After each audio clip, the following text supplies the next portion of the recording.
Olá, Orientando o Direito está no ar. E hoje nós temos o privilégio de receber aqui nos estúdios do Canal 20 o professor Rodrigo Cavalheiro Rodrigues, que é professor nas faculdades de Santo Agostinho, é mestre em Direito e é do estado de Santa Catarina e mora em Montes Claros há 3 anos. O professor Rodrigo falará conosco sobre as questões referentes ao abuso de direito, que é um tema muitíssimo interessante.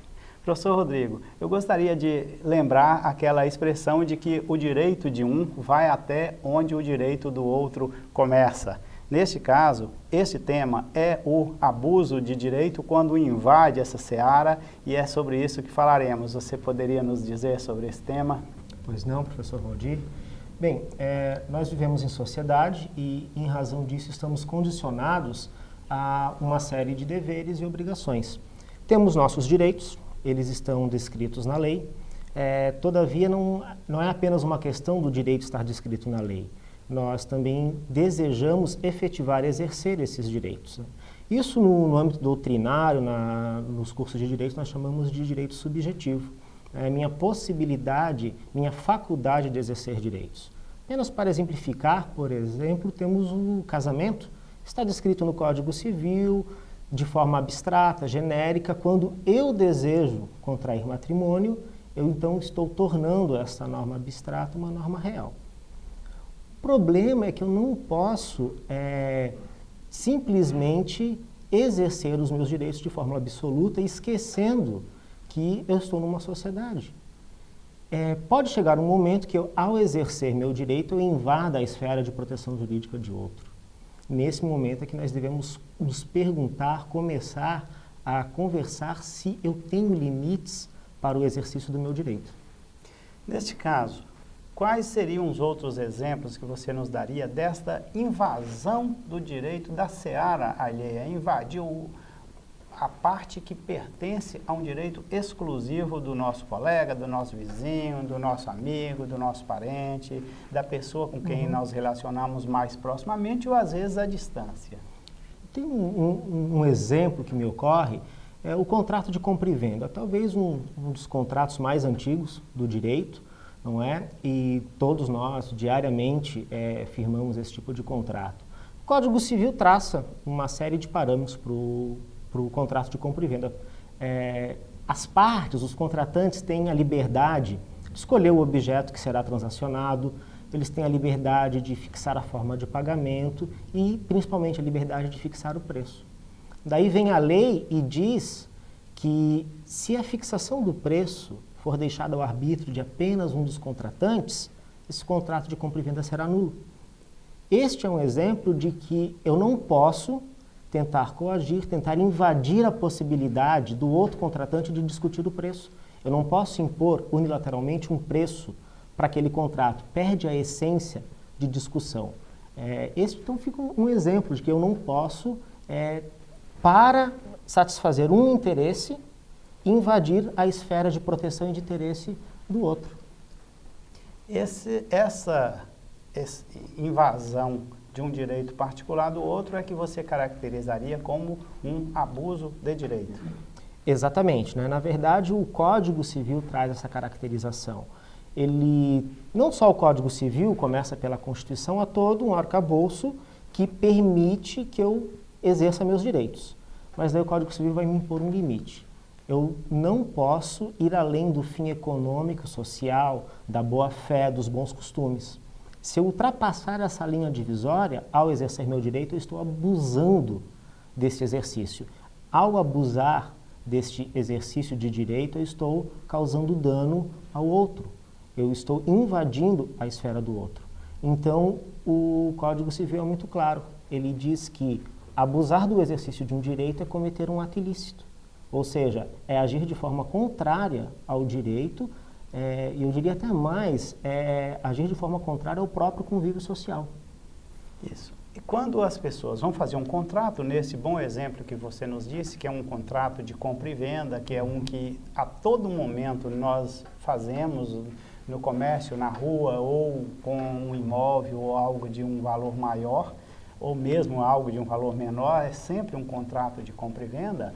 Há sempre, e você frisou isso, eu só gostaria de que você explicasse melhor para nós o princípio da boa-fé contratual que o novo Código Civil já prevê como uma das bases de validade do contrato, correto? Corretíssimo, não é? No sistema anterior a 2002, a vigência do nosso antigo Código Civil, falava-se de boa-fé, mas de uma forma muito subjetiva, na propriedade, na posse, mas sempre muito subjetivo, não é? O atual Código Civil, que é de 2002, está em vigor desde janeiro de 2003, ele é muito claro de determinar que a boa-fé deve estar sempre presente nos negócios jurídicos, em todo e qualquer contrato. Ao manifestar a vontade de contratar e também a vontade de especificar as cláusulas do contrato, não basta eu estar seguindo as normas do Código Civil. Eu devo estar de boa fé, eu não posso ter o desejo de prejudicar o meu outro contratante. Eu não posso ter o desejo de esconder determinadas intenções para apenas depois de firmado o contrato revelá-las. Então, hoje é muito claro, em todo e qualquer negócio jurídico, a boa-fé deve estar presente sob pena de invalidade do negócio jurídico. Isso significa exatamente, professor Rodrigo, que se uma pessoa coloca um termo no contrato de uma maneira não clara, ele, contratante, e depois quiser interpretar esta cláusula em seu favor, a justiça tenderá a interpretar pelo lado do outro contratante, normalmente aí um consumidor ou a parte mais frágil na relação, justamente porque vai analisar que faltou a boa-fé contratual. É isso aí. Exatamente. E daí a justiça, óbvio que isso num processo vai depender de uma produção adequada de prova, o magistrado vai ter que entender bem a situação para identificar qual parte agiu de má fé. Identificando, no caso concreto, vai verificar se vai anular apenas a cláusula ou se há necessidade de anular toda a relação jurídica, não é? Mas é muito claro, se alguém agiu de má fé, há um risco daquele contrato ser todo anulado ou então ao menos uma dessas cláusulas, não é? Isso. Professor Rodrigo, você me daria também um outro exemplo aí de um outro tipo de abuso de poder que as pessoas têm aí sempre no dia a dia? Você como advogado militante que acompanha o dia a dia da Justiça Montes Clarense.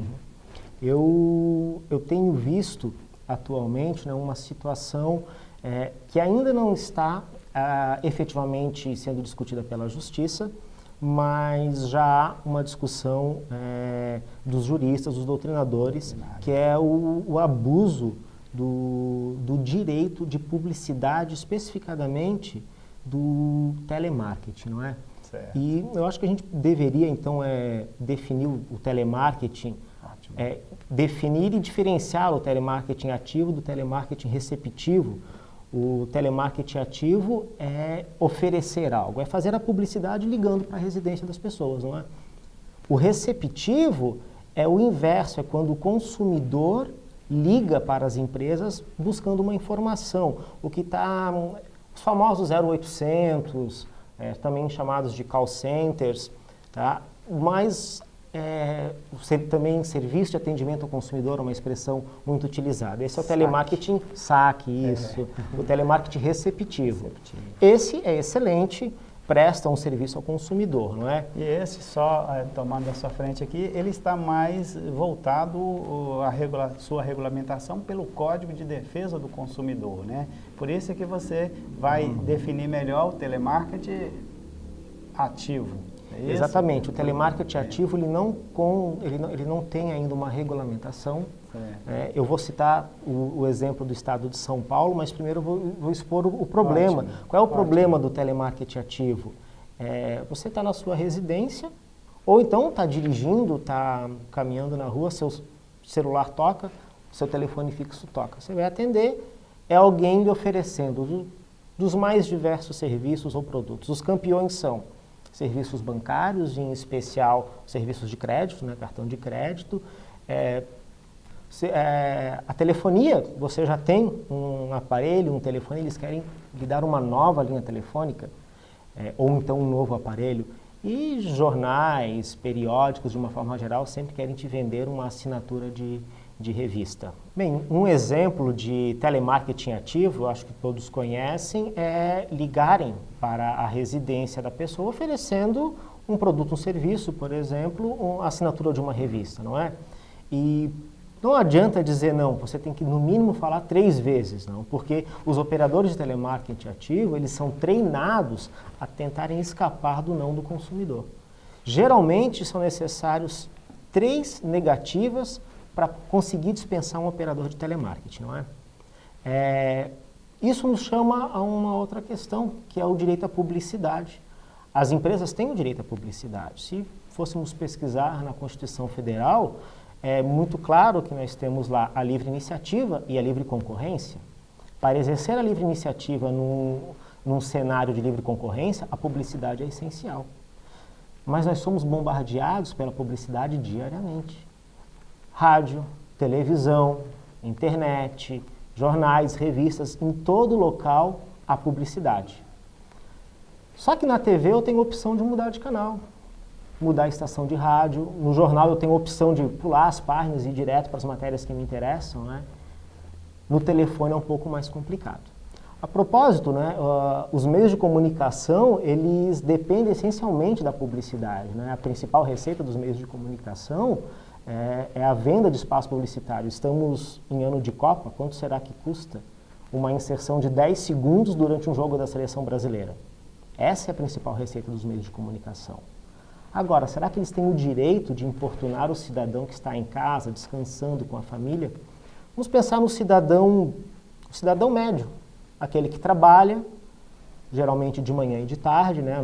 No nosso caso, professores universitários de manhã, de tarde e de noite, não é? Estamos toda hora trabalhando, chegamos em casa, nós queremos descansar, dedicar tempo à família, aos nossos afazeres domésticos. Quando nós estamos em casa, nós não queremos comprar produtos e serviços. Quando desejamos isso, nós vamos ao shopping, vamos ao centro comercial da cidade. Então você começa, de repente, a diversas ligações de diversas empresas tentando te vender. É quando eu pergunto que o direito à publicidade está se chocando com o meu direito ao descanso, o meu direito a ter uma vida privada tranquila. E esse direito também é protegido pela Constituição. No meu ponto de vista, o telemarketing ativo, ou seja, a oferta de publicidade feita por ligações telefônicas à casa do cidadão, é um abuso de direito nos termos do Código Civil, porque extrapola a função econômica e social da publicidade. As empresas têm um espaço garantido nos meios de comunicação. Por que eles vão invadir nossa casa agora pela linha telefônica? Eles já estão na nossa casa, na TV, nos jornais. E é por isso, professor, que você defende a ideia de que esses telefones deveriam ser bloqueados. Bloqueados.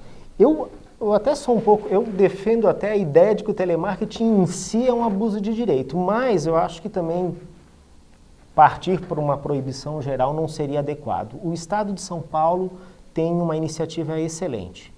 Finalzinho de 2008, uma lei estadual, só vale lá no estado de São Paulo, criou o cadastro de bloqueio de telemarketing. Essa lei foi regulamentada no dia 30 de dezembro de 2008, no início de 2009 passou a vigorar. Nos seguintes termos, o consumidor se dirige ao PROCON de sua cidade e inclui o seu número, e isso vale para telefone fixo ou celular, inclui o seu número nesse cadastro de bloqueio.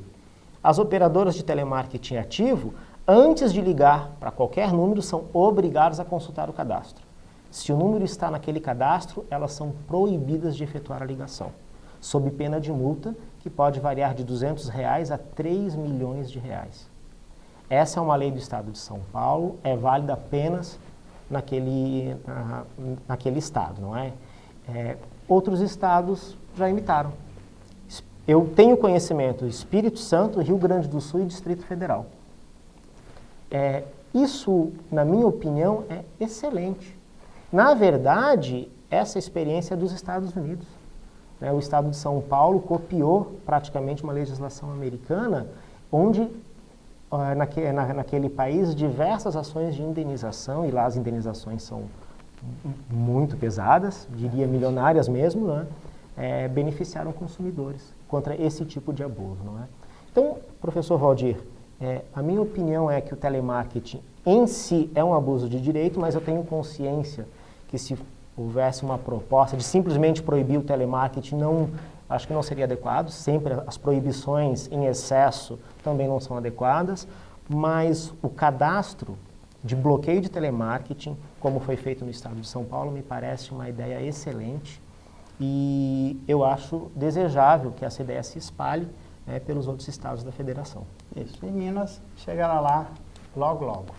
Bem, orientando o direito, teve então o privilégio de conversar com o professor Rodrigo Cavalheiro Rodrigues e que esteve falando sobre abusos de poder, em especial quanto ao telemarketing ativo. E por hoje nós agradecemos a sua participação, pedimos que esteja conosco amanhã nesse mesmo horário. Obrigado.